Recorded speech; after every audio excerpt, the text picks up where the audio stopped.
Minsan, may mga bagay na nararamdaman ng tao na hindi may paliwanag. May pagkakataon ding hindi rin sapat ang pagpaparamdam lang ng mga hindi maipaliwanag na elemento. Sumasanib pa umano ito. Ang kwento ng sanib, hindi na bago. Pero paano kung mayigit 20 ang sinasabing sinaniban? Narito ang aking kwentong kakaba-kaba na dapat alam mo. Sa isang eskwelahan sa Davao Occidental, aktong lakunan na nagkakagulo ang mga tao. Isa-isa raw nagsisigawan ng 23 babaeng estudyante. Hinala ng mga estudyante.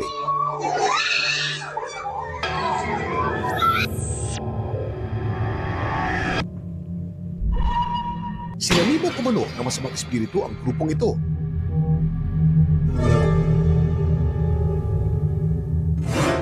Sa isang paaralan sa Davao Occidental, nagulat ang karamihan sa nangyaring kaguluhan. Isa si Jamaica sa 23 babaeng estudyante na pinaniniwalaan manong sinapian. Yung una, nandun kami sa paaralan kasama yung teacher at classmate ko. Gumawa ng essay. First time ko po to nangyari sa buhay ko na sinapian ko. Nakita rin daw ni Jamaica kung paano isa-isang sinapian ng iba pang mga estudyante. Yung una, yung grade 7. Tapos dinala sa kanilang bahay. Maya-maya, may nasapian na din yung grade 9. Tapos dinala sa simbahan. Tapos sabi ng teacher na punta daw kami sa gym. May 3 sinapian doon. Tinulungan namin.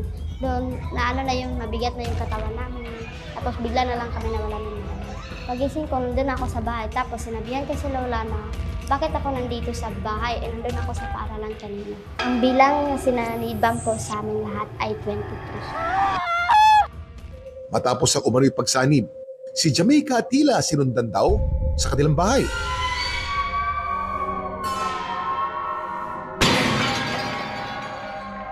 Yung nakita ko po, may isang babae, tapos sinabihan niya kami nga, sumama daw kami, tapos sinabi ko, hindi po ako sasama. Yung babae, mahaba yung buhok, malaki yung damit niya, tapos yung buhok kulay black, tapos tinaberan niya yung mukha para di ko malaman kung sino ba siya. Matinding takot din daw ang naramdaman ng estudyante si Dayan.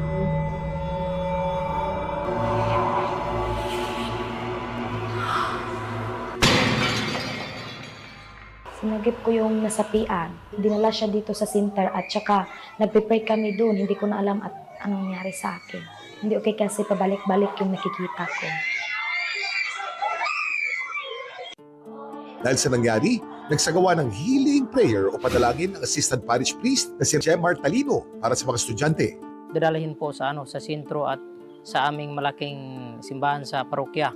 Pagdating ko po doon, marami po doon sa sa sentro sa parokya. Naggawa kami ng seremonyas, naghiling po kami at naawa po ang Diyos. Abangan mamaya. Yung boses niya ay parang pangmatanda. Ang sa kanyang height, parang 20 plus po. Pagising ko po, nakita ko pa siya. Bigla na lang, ang ginawa niya ay para lang tumayo dun sa itaas. Ito na kaya ang elementong sumanib umano sa 23 babaeng estudyante? Nagsimula lang sa isa hanggang sa isa ng sinaniban ng hindi may paliwanag na elemento ang mga naturang estudyante.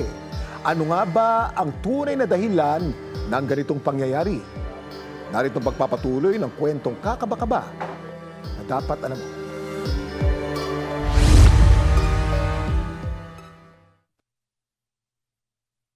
Sa isang paaralan sa Davao Occidental.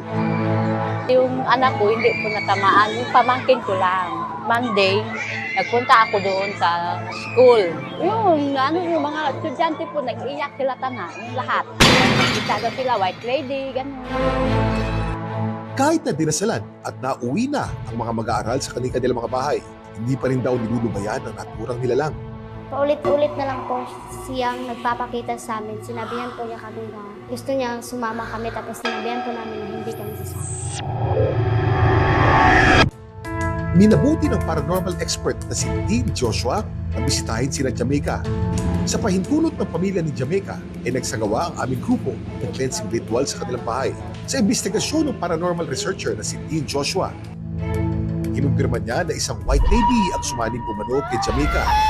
Pero hindi raw lahat ng estudyante ay sinaniban. Sa tingin ko, ang nangyari sa mga bata, ay may possession. Pero hindi lahat. Yung una, yung batang nakausap ko, sabi niya na may nakita talaga siyang white lady at saka black lady. Pagkatapos noon, yung mga klase niya ay natakot. Tingin ko doon, hysteria, at saka ng mass hysteria. Pero yung isang bata, yun talaga ang nag-possess doon. Ang mass hysteria ay isang pangyayari na sabay-sabay at pare-pareho umanong nararanasan ng isang grupo.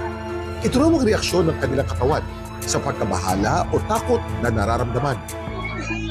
Kaya hindi raw matatawag na sanib ang nangyari sa mga estudyante ayon kay psychologist na si Dr. Mary May Fernando. Yung pagkakataon na yung mga kabataan or maraming grupo ng kabataan ang sinasabing sinasaniban na nasa isang lugar at pagkakapareho din ng oras, ito ay tinatawag natin na group behavior. Ito rin yung pagkakataon na nakaka-create sila ng pare-pareho na ginagawa na wherein yung isang individual ay magkakaroon din ng impluensya pa ulit sa ibang grupo ng tao at ang isang grupo ay magkakaroon ng panibagong impluensya naman ulit sa iba. Ang tawag naman natin dito ay social conformity.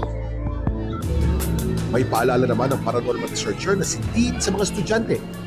Pag may nakita kayong na-possess, tawag kayo agad ng expert dyan. Saka huwag kayong matakot. Kasi pag matakot kayo, doon na sila lalakas kung possession. Kung scientific naman, mass hysteria, marami na matatakot, ma-cause ng disgrasya, delikado. Dagdag pa ng simbahan, mahalaga daw ang matinding pananalig sa Diyos, lalo na sa ganitong sitwasyon. Hindi lang bibitaw sa pagpamanalangin. Yun ang sentro ng ating puso at may sign lang po na cross. Bago po ako pumasok, magdasal muna ako. Nadadala po kami ng misteryohan. May pinadala sa amin yung booklet sa yung pang-pray. Marami hindi may paliwanag na bagay ang nangyayari sa paligid natin. Usaping medical man o paranormal. Mainam pa rin ang matinding research at matinding panalangin. At yan ang kwentong dapat alam mo.